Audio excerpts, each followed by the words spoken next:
the best-selling author of dozens of thrillers. In 2015, David Baldacci once again turned his imagination to the younger reader and created a mystical world and a strong young heroine named Vega Jane. Her adventure began in The Finisher, continued last year in The Keeper, and now comes The Width of the World, released today. David Baldacci joins us live by satellite from Jacksonville, Florida. Good morning and congratulations. Thanks, Cheryl. It's great to be on. Thank you so much. Back in your hometown, so to speak. It is always love Richmond. It'll always be my place. We love to see you, but you have created a whole new world when it comes to Vega Jane.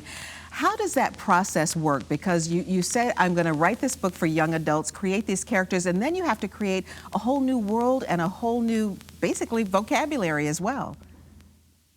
Yeah, it was a daunting challenge, and I think when I first took it on, I didn't realize how incredibly complicated it was going to be, but you know, I just stuck with it over the years. In The Finisher, you see the village of Wormwood, and you understand there's a place around it called the Quag, and I really delved deeply into that village and the characters there, so you got to know them incredibly well. Vega Jane, obviously, she's my heroine. She's my girl power heroine. And in The Keeper, I had to create an entirely new world, the Quag. So we left Wormwood behind, and this is a brand new world that I had to create. And then in The Width of the World, they've left the Quag, and now they're in this brand new place that I had to create. So it really was. It was something like, you know, Sim City, the software where you build a new place from the ground up. But it stretched my imagination, and I think that was a good thing. It really did, because reading the book, just looking at the descriptions that you give, I could just imagine myself looking around this new world that you've created. So it's pretty amazing that you did that. And amazing that you've created such a strong female character that I think is attractive to both young women and men who read the books.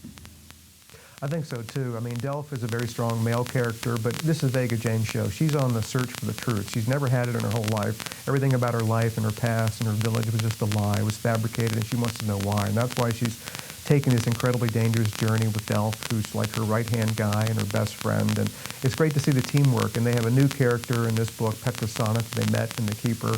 And she sort of adds that sort of weird triangle that you have, two girls and a guy. So that was interesting writing about that dynamic. It always is. But yeah, I think that she's a girl power role model, and I think that young women can look to her and say, forget about gender, you know, we can do anything. And as I like to say, I write about strong women because I grew up, my mother was a force of nature. As you know, I'm married to a force of nature. My sister is a very strong, independent woman, so that's all I know. And we're glad that you share them. Can you explain, if it doesn't give too much away, the title of the book, The Width of the World? Yeah, The Width of the World is a line from one of my favorite poems that I would read in college, Beowulf, which is one of the first epic poems ever written. And there's a line in there called The Width of the World, and it talks about sort of geographically the location of something in the poem. And the alliteration for that, it's always stuck in my head. So in this, The Width of the World, really this third book sort of culminates that from The Finisher to The Keeper to now this brand new place. This is the width of the world of Vega Jane. This is her last stand. This is her battleground where the confrontation is going to take place. And the title fit beautifully. Trilogies always work well, but does Vega Jane's story go on after this? She's got at least one more book, because I couldn't wrap everything up in this one. So when you read the last page of this book, you realize it has got to be another book. All right. Thank you, David, so much, and congratulations on the new book. And we'll talk to you when The Fix comes out in April, a new Amos Decker story. Sounds great. Thanks, Cheryl. All right. Have a great day. David Baldacci's new novel is called The Width of the World. It's now available. And the next chapter in the Amos Decker series, The Fix, comes out in mid-April.